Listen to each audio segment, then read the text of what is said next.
बिस्मिल्लाहिर्रहमानिर्रहीम। अस्सलाम वालेकुम नाज़रीन, आपका मेज़बान अली हुसैन सिकंदर सुल्तान राजा, चीफ इलेक्शनर कमिश्नर। जनाब स्टेटमेंट सुने ज़रा, मिजाक का कमाल करते हैं जनाब, जोक पे जोक मारे जाते हैं और ये जोक तो बहुत कमाल का है। जमहूरियत उस टाइम परवान चढ़ती है जब हर एक की आवाज़ सुनी जाए। जमहूरियत का लेक्चर दे रहे हैं जनाब सिकंदर सुल्तान राजा और साथ में कह रहे हैं कि हर एक की आवाज़ सुनी जाए तब जमहूरियत जो है वो परवान चढ़ती है। जमहूरियत का लेक्चर इस तरह दिया जा रहा है कि इन्होंने जिस तरीके से 8 फरवरी को झुरलू फेरा है, इन्होंने पाकिस्तान तहरीक इंसाफ जो मकबूल तरीन सियासी पार्टी है पाकिस्तान की, उसका निशान तक छीन लिया। इन्होंने इनके ही दफातर में जो नॉमिनेशन फॉर्म्स थे लोगों से छीने गए।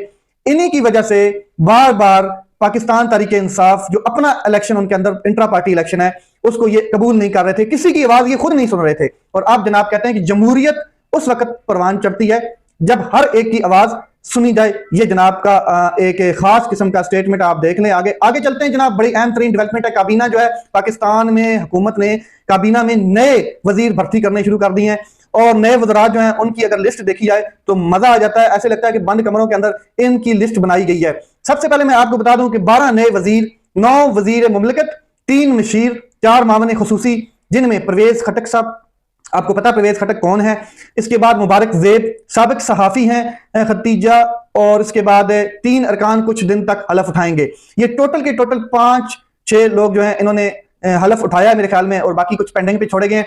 अच्छा, अब अगर टोटल काबीना की तादाद देखी जाए इस हुकूमत की, ये जो फॉर्म 47 का वज़ीर आज़म है, इसकी जो पूरी काबीना है उसकी तादाद देखी जाए तो वो 53 गालबन बन रही है। और मैं आपको बता दूं कि 53 वजीर पाकिस्तान में इस टाइम मौजूद हैं, और वो भी वफाक के पास, वफाक के बाद, क्योंकि 18वीं तरमीम के बाद जो सूबे हैं उनके इख्तियारात सूबों के पास चले गए हैं और उनकी असम्बलियां अलग हैं, उनकी चीफ मिनिस्टर अलग हैं और उनकी आगे काबीना अलग है, उनके वज़रा अलग हैं। लेकिन ये जो वफाक है, छोटा सा एरिया इस्लामाबाद का, इसमें 53 वज़रा की जरूरत है वज़ीर आज़म शहबाज शरीफ साहब को। मैं आपको बता देता हूं कि काबीना की जो 50 है वो पूरी हो चुकी है। झंडे वाली गाड़ियां, पेट्रोल, घर, मराआत, अवाम कुर्बानी दें अब इन और वज़रा के लिए। वो ना IMF सुनता है और ना IMF इनको इन चीजों से रोकता है। देखिए कितना सख्त है IMF, वो सिर्फ कहता है कि जो अवाम है इनके ऊपर टैक्सेस लगाएं, इनसे रेवेन्यू जनरेट करें, इनसे जो है वो टैक्स कलेक्ट करें, और जो हुकूमत है वो अपने अखराजात के ऊपर पाबंदी ना लगाए, उनको कम ना करे, बल्कि मजीद वजीर जो है उनको भर्ती किया गया है। IMF वजीरों की फौज पर एक्शन लेता ही नहीं है। वज़ीर आज़म एक है और 31 वज़रा हैं, फिर 11 वजीर मुमलिकत हैं, 4 मशीर हो गए हैं, और मामले खसूसी कितने हैं? 3। ये जनाब वज़ीर आज़म साहब का टोला है। आगे चलते हैं। आसिफ जरदारी साहब ने वज़रा से हलफ लिया फॉर्म 47 के साथ। फॉर्म 45 वाले भी शामिल हुए हैं आज। फॉर्म 45 वाले वो हैं जो इमरान खान की टिकट पर जीते थे, और ये आज हुकूमत के साथ वज़ीर आज़म शहबाज शरीफ साहब के साथ बैठे हैं जनाब औरंगजेब खिच्ची साहब। और फिर परवेज खटक साहब, आपको पता है इनको नवाजा गया है, और अवन चौधरी साहब को भी नवाजा गया है। परवेज खटक साहब वज़ीर आला KP के रहे हैं इमरान खान साहब के दौर में, और फिर ये डिफेंस मिनिस्टर भी रहे हैं इमरान खान साहब की काबीना में।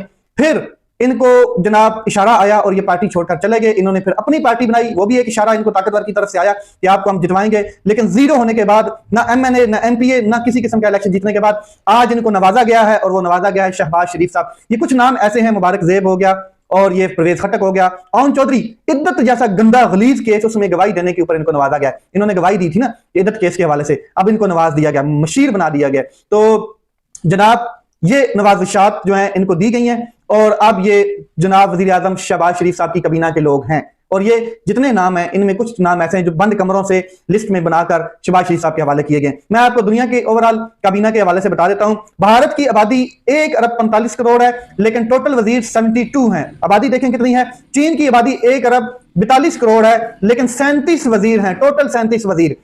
अमरीका की आबादी 34 करोड़ है, 24 वजीर हैं। पाकिस्तान की आबादी 24 करोड़ है, 53 वजीर हो चुके हैं। ब्राजील की आबादी 21 करोड़ है, वजीर सिर्फ 38 हैं। बांग्लादेश की आबादी 17 करोड़ है और वजीर सिर्फ 26 हैं। पाकिस्तान में इस टाइम तरक्की का दौरा है, और इतनी ज्यादा तरक्की हो रही है कि वज़रा की जरूरत है। जो जितनी मिनिस्ट्रीज हैं उनके ऊपर जब तक वज़रा नहीं होंगे तब तक पाकिस्तान तरक्की नहीं कर सकता है। और जो IMF है वो बिल्कुल बिल्कुल कैटेगोरिकल ये कहता है कि वजीर और भर्ती करें। वज़रा को पेट्रोल, घर, मराआत, हवाई जहाज की टिकटें, रेलवे के टिकटें और वोचर्स फ्री मिलते हैं, और इनको घर भी फ्री मिलते हैं। नौकर चाकर, लाल बत्ती वाली गाड़ियां, नीली बत्ती वाली गाड़ियां, स्क्वाड्स, सब कुछ फ्री होता है, क्योंकि ये लोग हैं, ये मुल्क का असासा है, यही एलीट क्लास है, यही मक्खन मलाई है पाकिस्तान की। आगे चलते हैं। शेर अफजल मरवत साहब बाज नहीं आ रहे हैं। शेर अफजल मरवत साहब को पाकिस्तान तहरीक इंसाफ से निकाल दिया गया प्रॉपरली, लेकिन अब वो नंगा खेल रहे हैं, खुलकर खेल रहे हैं और खुलकर अपनी बता रहे हैं कि मैं असल में चीज क्या हूं।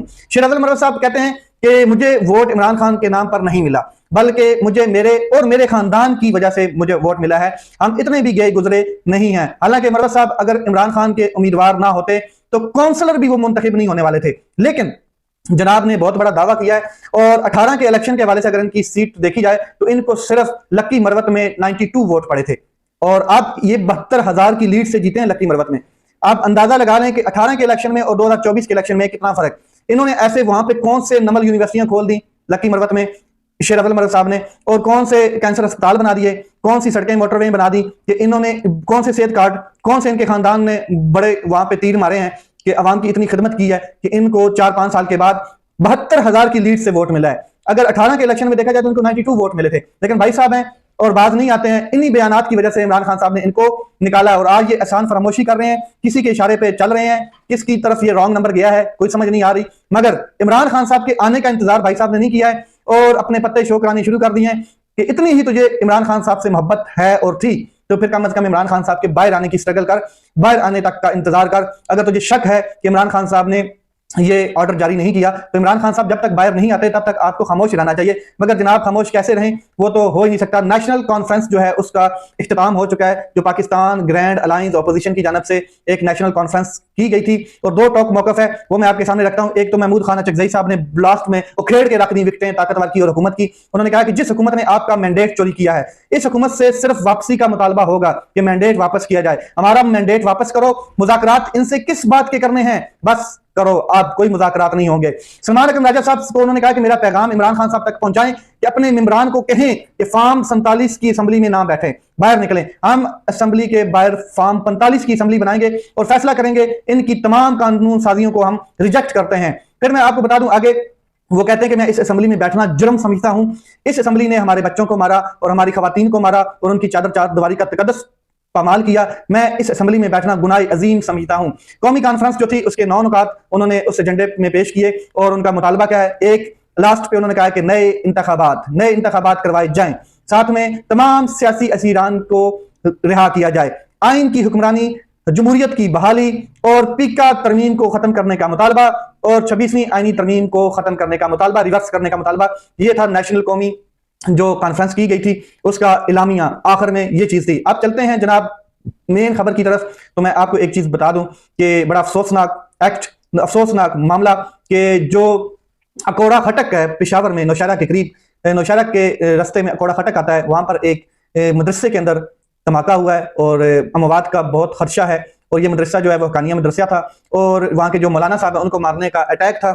आज ये हुआ है, थोड़ी देर पहले नमाज जुमा के बाद ये धमाका हुआ है और बहुत अफसोसनाक धमाका है। और साथ में एक और अफसोसनाक खबर शेयर करता जाऊं कि लाहौर हाई कोर्ट में जिस शख्स ने खुदकुशी करने की कोशिश की थी, जिस शख्स ने पेट्रोल डाल के खुद को आग लगाई थी, वो दम तोड़ गया न्यू अस्पताल में और आया सिर्फ था वो इंसाफ मांगने। लाहौर हाई कोर्ट के अहाते में उसने खुद को आग लगाई थी और उसको इंसाफ नहीं मिला। यह है पाकिस्तान का निजाम, यह है कानून। सुप्रीम कोर्ट ऑफ पाकिस्तान की तरफ चलते हैं। दिलचस्प सूरत हाल उस वक्त होती है जब इलेक्शन धांधली केस की समाअत हो रही थी। एक होटल में कॉन्फ्रेंस की हमने, सलमान अकरम राजा साहब ने दलाल दिए कि एक होटल, निजी होटल में हमने एक कॉन्फ्रेंस की, लेकिन दफा 144 नाफज कर दिया गया। आपने दफा 144 को चैलेंज किया, क्या आप चैलेंज करेंगे? तो ये जस्टिस जमाल खान मंदोखेल साहब ने कहा कि क्या आपने दफा 144 को चैलेंज किया? तो अगर आप चैलेंज कर देते तो हम ऑर्डर जारी कर देते। अब चैलेंज करने का क्या फायदा है? जनाब सलमान अकरम राजा साहब ने कहा कि अब चैलेंज करने का क्या फायदा है, हमारा इवेंट तो गुजर गया है। अगर चैलेंज कर भी दिया जाता तो ये सालों साल चलता रहता और चैलेंज ही चलता रहता और तारीख पे तारीख चलती जाती, हल इसका कोई निकलना नहीं था। आगे बड़ी चीजों के फैसले सुप्रीम कोर्ट ऑफ पाकिस्तान के बड़े माने गए हैं ना, जैसे मखसूस नशिस्तों का फैसला बहुत ही मान लिया गया इस हुकूमत ने, इस ताकतवर ने, और खेड़ के रख दिया सुप्रीम कोर्ट को।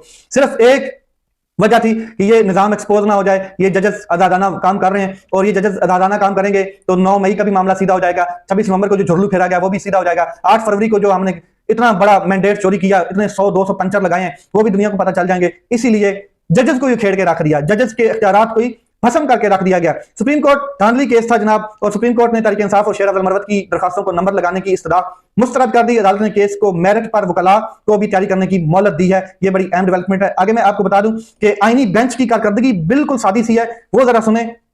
पाकिस्तान तहरीक इंसाफ के 2 अहम केसेस हैं। एक 9 मई जुडिशियल कमीशन तश्कील केस है, और दूसरा फौरी जो 8 फरवरी का इलेक्शन है उसके हवाले से धांधली की तहकीकात के हवाले से केस है। इन दोनों को गैर मुअय्यना मुद्दत तक के लिए मुलतवी कर दिया गया है, और यही मेजर 2 केसेस हैं। सुप्रीम कोर्ट ने 9 मई पर जुडिशियल कमीशन की तश्कील के लिए पाकिस्तान तहरीक इंसाफ की दरखास्त गैर मुअय्यना मुद्दत तक मुलतवी की है। और साथ में जो बयान आया है, रिमार्क्स आए हैं, जस्टिस जमाल खान मंदोखेल साहब इस्तफसार करते हैं कि किस कानून के तहत जुडिशियल कमीशन बनाए। आपने दरखास्त में लिखा कि 9 मई को दर्जनों लोग मारे गए, किसी का जो है डेथ सर्टिफिकेट है वो सामने नहीं है, दरखास्त के साथ नहीं लगाया गया। वकील हामिद खान ने जवाब दिया कि इंक्वायरी जुडिशियल कमीशन तय करेगा तो अमवात का पता चलेगा। तो इस दोनों केसेस को जो सुप्रीम कोर्ट ऑफ पाकिस्तान के आईनी बेंच के सामने लगे हुए थे, गैर मुअय्यना मुद्दत के लिए मुलतवी कर दिया गया है। यह पाकिस्तान में इंसाफ, फिर क्यों ना लोग लाहौर हाई कोर्ट में जाकर इंसाफ ना मिले या सुप्रीम कोर्ट ऑफ पाकिस्तान के अहाते में खुद सोजी करें। अपना ख्याल रखें, अपने भाई के चैनल का ख्याल रखें। पाकिस्तान जिंदाबाद।